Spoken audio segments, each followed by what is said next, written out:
तबाही के मंजर पर खड़े होकर विकास की इबारत नहीं लिखी जा सकती। एक दलित बस्तियों के अंदर भी उन्होंने निकलने के लिए रास्ते नहीं छोड़े। ये बिल्कुल न्याय और दलित विरोधी चरित्र सरकार का। दोस्तों नमस्कार, आप देखना शुरू कर चुके हैं लोकनायक न्यूज और मैं हूं सत्येंद्र।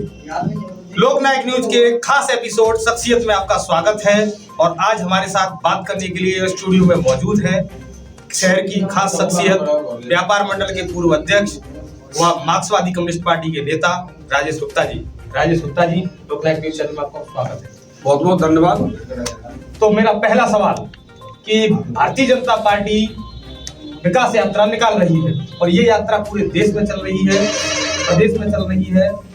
प्रदेश में कल मुरैना जिले में केंद्रीय मंत्री नरेंद्र सिंह तोमर इस यात्रा का शुभारंभ करने यहाँ आ रहे हैं। चूंकि यात्रा कई दिनों से चल रही है, लेकिन कुछ गाँव में जाएंगे और अलग अलग जा भी रहे हैं केंद्रीय मंत्री। किस तरह देखते हैं इस यात्रा को? पहली बात यह है कि एक लाइन में कि ये मध्य प्रदेश की विकास यात्रा नहीं बल्कि विनाश यात्रा निकाली जा रही है। मध्य प्रदेश आज विकास के पायदान पर बहुत पीछे है। आज पूरे क्षेत्र में हम अगर देखें तो रामपुर की घटना है कि वहाँ विकास यात्रा का खुलेआम नागरिकों ने, किसानों ने विरोध किया, क्योंकि वो वहाँ पर समस्याएं आज भी बनी हुई हैं। पानी के पीने के पानी तक के लिए लोग मोहताज हैं और पैम्पलेट बांटी जा रही है, तमाम सारी चीजें बांटी जा रही हैं। लोगों को बताया जा रहा है कि सरकार ने कितना विकास किया है। क्षेत्र की बात करें तो क्षेत्र में तमाम सारे पुल, रेलवे लाइन और अस्पताल, तमाम सारे विकास की जो करोड़ों रुपए के विकास की सौगात दी है, उन विकास की सौगात का योजना का लाभ जो दिए जनता को दिया गया है, उसके बारे में सरकार बता रही है। किस तरह देखते हैं? बात सही है कि वो इन चीजों को विकास के तौर पर देख रहे हैं और विकास का पैमाना है भी, लेकिन जब तक सामाजिक विकास नहीं हो उसको हम विकास नहीं मान सकते। उन्होंने स्टेडियम बनाए, आज तक करोड़ों रुपए खर्च करने के बाद भी स्टेडियम में एक खेल आयोजित नहीं किया गया। हम देखते हैं सबलगढ़ के पास में स्टेडियम बना हुआ है, जौरा के पास में स्टेडियम बना हुआ है, लेकिन वो वीरान पड़े हुए हैं, धूल खा रहे हैं वो लोग। लेकिन आज तक कोई भी खेल का आयोजन इन स्टेडियमों में नहीं हुआ। रेल लाइन का जहां तक सवाल है तो ये रेल लाइन हमारे क्षेत्र के लिए विकास का एक बड़ा पैमाना है, लेकिन तबाही के मंजर पर खड़े होकर विकास की इबारत नहीं लिखी जा सकती। ये एक तरह से हमारे कैलारस शहर को इस रेल लाइन की वजह से तबाह कर दिया गया है।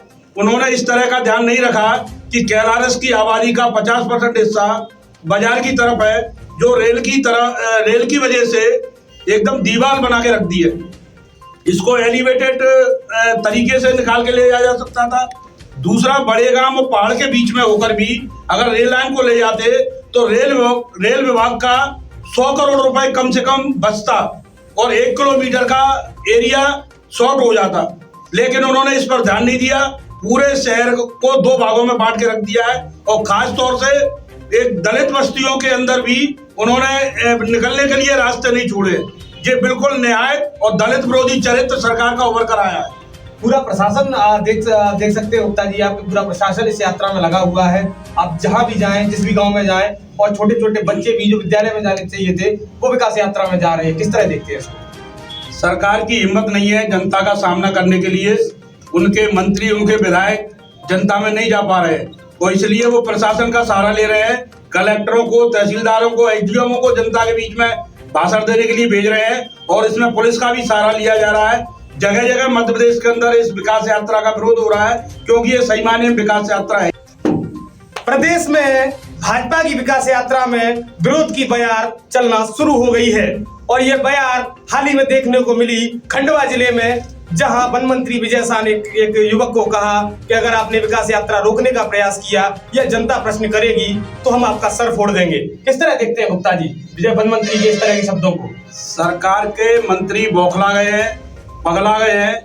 वो अपनी जो असली चेहरा है, तानाशाही का, दमनकारी हिटलरशाही चेहरा, वो इस तरह सामने आ रहा है और इस तरह की घटनाएं प्रदेश की जनता सबक सीख रही है।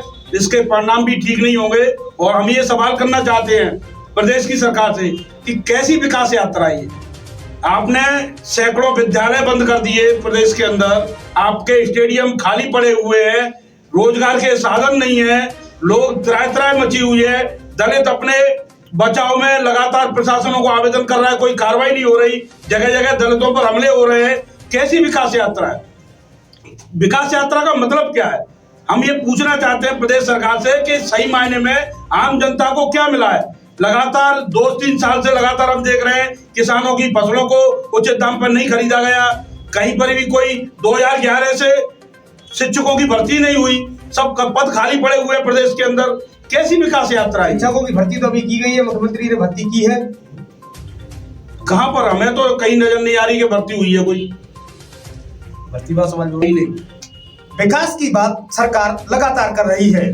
सरकार का खजाना विकास के नाम पर सरकारी महकमे द्वारा लुटाया जा रहा है। इस पूरे मामले पर कांग्रेस की ने भी यात्रा की, भारत जोड़ो यात्रा, आदिवासी अधिकार यात्रा, तमाम सारी पार्टियां यात्रा कर रही है। क्या यात्राओं के सहारे इन पार्टियों की नैया पार लगेगी? देखिए, यात्रा हमारे इतिहास का एक पहलू है। आजादी के आंदोलन के दौर में भी महात्मा गांधी से लेकर तमाम लोगों ने बड़ी बड़ी यात्राएं की है, लेकिन आज सही मायने में देश के अंदर जो सरकार भारतीय जनता पार्टी की बैठी हुई है दिल्ली के अंदर, प्रदेश के अंदर, वो एक तरह से हमारे देश के संविधान और संवैधानिक संस्थाएं, चाहे वो न्यायालय हो, चाहे वो प्रेस मीडिया का क्षेत्र हो, हर क्षेत्र में संवैधानिक जो संस्थाएं उनको खत्म कर रही है। उन पर बड़ा हमला है देश के अंदर, और इसीलिए ये यात्राएं जनता को जागरूक करने का एक पहलू है। लेकिन सरकार जो यात्रा निकाल रही है, करोड़ों अरबों रुपए के विज्ञापन अखबारों में छापे जाते हैं, इसके बाद भी उनको ये विकास यात्राएं निकालने की जरूरत क्यों पड़ रही है?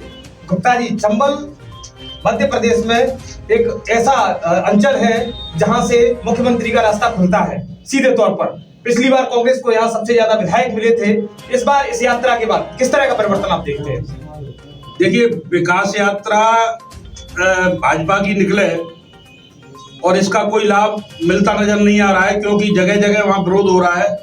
और कांग्रेस की यात्रा अपनी जगह पर है, उन्होंने यात्राएं निकाली है और उसका जनता में संदेश भी गया है, काफी अच्छा संदेश गया है। और मध्य प्रदेश की तस्वीर खुले तौर पर साफ नजर आ रही है कि इस बार भारतीय जनता पार्टी सरकार नहीं बनाएगी। मामा साफ तौर पर कह रहे हैं, मामा के तमाम सारे मंत्री हैं और मंत्री लगे हुए हैं, मंत्रियों का साफ तौर पर कहना है कि हम सत्ता में जा रहे हैं, इस बार रास्ता क्लियर है और विकास यात्रा के सहारे हम विधानसभा में प्रवेश करेंगे। क्या ये विकास यात्रा कारगर हो पाएगी?